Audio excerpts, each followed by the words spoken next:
Assalamualaikum, hai guys, welcome back, balik lagi bareng aku Sinta Puspita. Dan di video kali ini aku mau membahas tentang alur dari film Laskar Pelangi. Jadi film ini dulu sempat famous banget. Awal ceritanya diawali dengan dibukanya penerimaan murid baru di SD Muhammadiyah yang ada di Desa Gantung, Kabupaten Gantung, Belitung Timur, Sumatera Selatan. Nah, sebuah daerah yang akan kaya dengan sumber daya alamnya yaitu timah. Meskipun begitu, kehidupan di sana seperti di petak-petak antara kaya dan miskin. Nah, pagi itu satu demi satu calon siswa yang didampingi oleh orang tuanya berdatangan mendaftarkan diri di sekolah yang hampir roboh itu dan mungkin sudah tidak layak untuk dipakai sebagai tempat belajar mengajar. Nah, dalam novel Laskar Pelangi ini banyak sekali bermunculan masalah-masalah atau konflik-konflik. Namun konflik awal pertamanya itu muncul adalah pada saat suasana itu mulai tegang karena ternyata pendaftar tidak cukup untuk batas minimal siswa yang disyaratkan oleh Depdikbud Sumsel. Nah, apabila calon siswa yang mendaftar itu kurang dari 10 anak, maka SD Muhammadiyah ini harus ditutup. Nah, puncak konfliknya ialah setelah ditunggu hingga siang, ternyata jumlah pendaftar ini tidak lebih dari 9 orang. Jumlah ini tentu saja belum mencukupi persyaratan dari Depdikbud. Nah, hal ini tentu saja sangat mencemaskan Pak Harfan, sang kepala sekolah, dan juga Ibu Muslimah, sang guru. Nah, sampai pada akhirnya Pak Harfan memutuskan untuk memberikan pindah. Kemudian tiba-tiba ada seorang ibu muncul untuk mendaftarkan anaknya yang bernama Harun yang mengidap keterbelakangan mental. Nah, tentu saja kedatangan Harun dan juga ibunya ini memberikan nafas lega kepada Pak Harfan dan juga Ibu Muslimah dan juga para calon siswa serta juga orang tuanya. Nah, Harun ini telah menggenapi jumlah siswa untuk menghindari SD Muhammadiyah ini dari penutupan. Nah, sekolah yang jika malam dipakai sebagai kandang ternak ini akhirnya mulai kegiatan belajar mengajar meskipun dengan fasilitas yang sangat seadanya.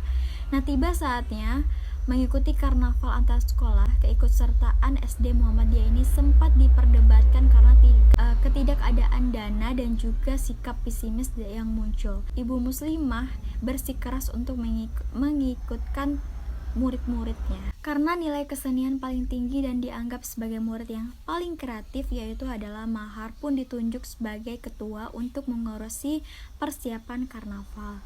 Nah, dengan ide cermelang dan juga kreativitasnya, Mahar ini berhasil mengiring teman-temannya merebut piala kemerdekaan. Nah, kemudian SD Muhammadiyah ini kembali mengikuti perlombaan dan kali ini dengan perlombaan cerdas cermat. Ibu Muslimah ini, Ikal dan juga kawan-kawannya sempat khawatir karena tak lama perlombaan ini akan dimulai namun ujung tombak tim mereka belum juga datang. Nah, untungnya meskipun hampir terlambat akhirnya si cerdas ini pun datang, si Lintang. Awalnya tim dari SD Muhammadiyah ini tertinggal angka melawan SDPN dan juga SD Negeri. Namun pada saat memasuki soal yang berbau angka SD Muhammadiyah ketertinggalan dan berhasil keluar sebagai juara. Nah, itu tadi dari plotnya. Kemudian kita bahas tentang alurnya. Alur yang digunakan dalam film Laskar Pelangi ini itu adalah alur maju.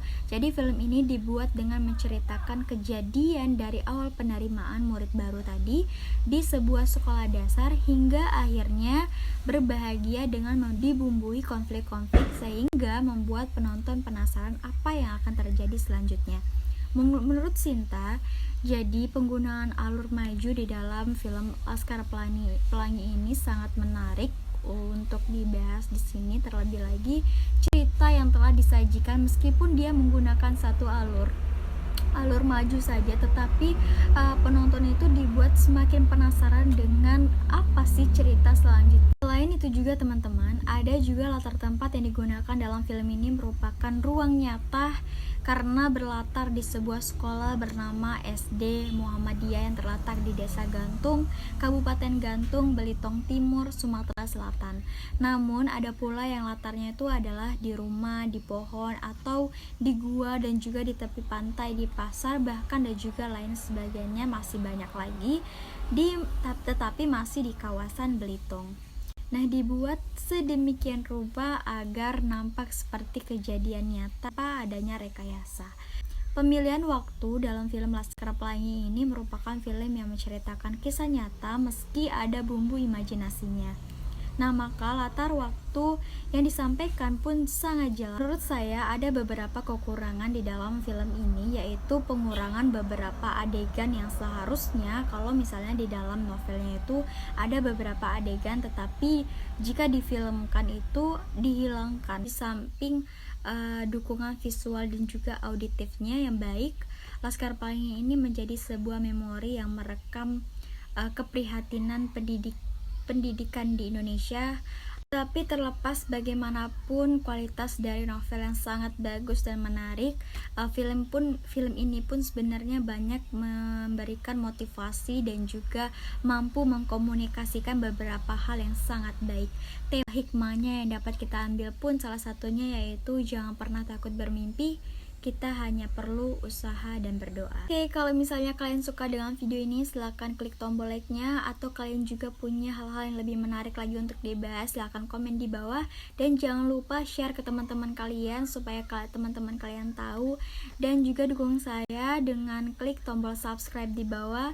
Dan karena aku gak sabar pengen ketemu sama kalian lagi, see you next time video.